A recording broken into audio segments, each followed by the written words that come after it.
What's going on, guys? It's Alex of Tech, and we are going to be talking about one of my favorite subjects once again, Chromebooks.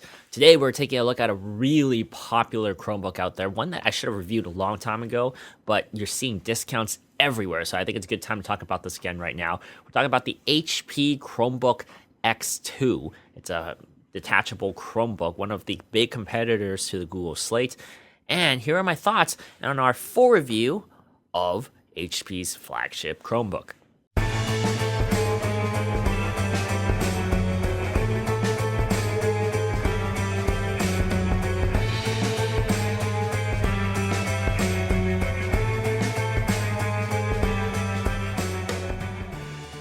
So a couple years back, I had the HP Chromebook 13G1, and that was my main Chromebook, my daily driving Chromebook. And I love that one because at the time we didn't really have like really good build quality Chromebooks, and that was the first one to actually be not plastic. And it was a great Chromebook, really nice screen. I was really happy to use that, and it was pretty well priced. So HP has a history, at least with me, for producing pretty nice premium Chromebooks. The X2 has a lot going for it, and the first thing that's really nice about it is it runs the Core M. So it's a fanless processor. It's a Core M3. That's the model we have. And it's also a 7th gen. So it's already a little old compared to the newer processors. But it still performs admirably, really nice. It only has 4 gigabytes of RAM, though. So that kind of is unfortunate for this particular model. But honestly, Chromebooks, you don't need much more. 4 gigabytes is plenty to run the OS and your most Android apps and stuff like that really well. When you factor in Chrome OS and how fast the operating system is and how simple it is, it's just a terrific experience on this. And I really like the fanless aspect of this particular laptop. And I'll get to that in a different video where I'm going to compare its brother, the X2's brother, the Chromebook 14 from HP, which, spoiler, I love that laptop a lot. I think it's a terrific one. But that one has a fan. It runs an i3. So the i3 processor has a fan.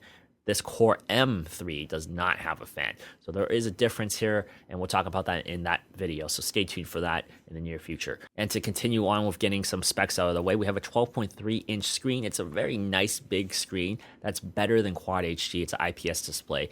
And I think this is a very nice screen, one of the best ones out there for Chromebooks at the moment. Colors are sharp. It is a very nice display. A couple of other things going on with this is we have 32 gigabytes of storage, which is minimal. It's better than some of the really cheap Chromebooks, which give you absolutely nothing. But 32 is very minimal, especially with Android apps. But you do have expandable storage, which is at least something.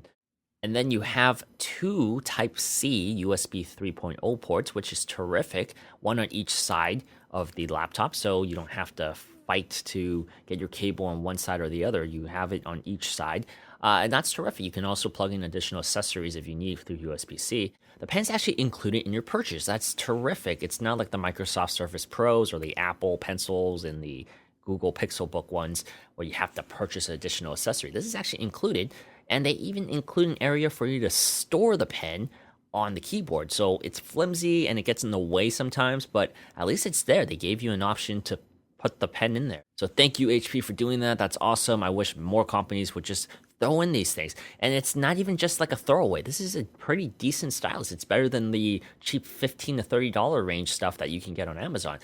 It's not a throwaway. It's a good pen. All right, so we got most of the spec stuff out of the way, and I gave you a little bit of my thoughts on those. Let's talk about one of the vital things, which is the typing experience on this detachable keyboard.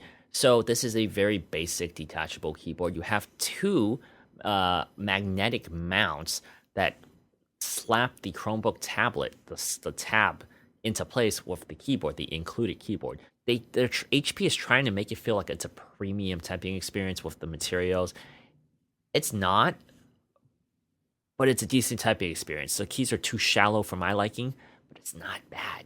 It's not bad at all, which is why I really appreciate what HP did. Instead of just giving you a really crappy throwaway or making a really nice one and making you or charging you to go out and buy it, they put a really solid one in there included in your purchase. And that's a very big deal to a consumer. One thing that we are missing there is it's not backlit. The keyboard is not backlit, which if you've used a backlit keyboard, it's hard to go back to a non-backlit keyboard. But here is why I think this is a win. The form factor, the ergonomics of the form factor, and I sound like a broken record, but if you watch my Pixel Slate review, I made a big deal about the form factor. I don't like the Folio keyboard that the stock Google Folio keyboard. I thought it was just very inconvenient for a bunch of situations. It's not very flexible. You can't use it for arrangement of things. You should watch that video to see what I was talking about. This is the anti-Pixel Slate. It's the perfect traditional laptop form factor that you can go probably like 75% back. You can also pull it out. Although I don't really love the magnetic mounts on here, the keyboard mounts, as much. HP here, it works, but you have to really be precise about how you slap the thing in, or you can miss it. Sometimes it's not connected in. Now, all the hardware stuff is great, fine, and dandy. I give it a thumbs up. Battery life. Battery life here is pretty solid too. I'm getting about like 8 to 9 hours of pretty heavy use. Basically, same use as every Chromebook I test. So whatever numbers I said in the other Chromebooks, you got to match it. 9 hours, 8 to 9 hours, pretty good stuff. However, it is a little bit heavy for a tablet standard. It's 3 pounds. It's a little over 3 pounds. So that actually brings us to the weight of it. This is kind of like a gray area in Chrome OS right now. We got kind of these tablet-looking devices in traditional laptops. What do we think of this? Is this a traditional laptop style, or is this a tablet? Because by tablet standards, even with the keyboard folded up, it's a little heavy. It's kind of heavy for a tablet. And then if it's a laptop, yeah, it's fine. It's not heavy at all. 3 pounds is not heavy for a laptop, but for a tablet, definitely is heavy.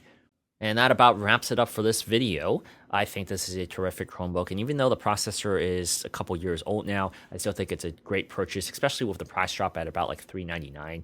It's really, really good for your value. But before you buy it, you should also check out some other videos I'm going to include in the links below once I have them out. It's going to come out very soon. I'm going to compare this to the Chromebook 14, the HP Chromebook 14, which is very similar in price now, and it's newer, and it's more of a traditional laptop. And also the Pixel Slate, we're going to do comparison videos of the two. So if you're considering any of those three, watch my videos before you purchase it, because I've went through a long period of time with all of them before making these videos. Once again, I'm Alex of Sigma Tech. Thank you guys so much for watching, and I'll see you guys very soon. If you like this video, be sure to subscribe and hit the bell button on the bottom so that you can get future alerts for when our videos come out. And be sure to comment, like, and all that good stuff.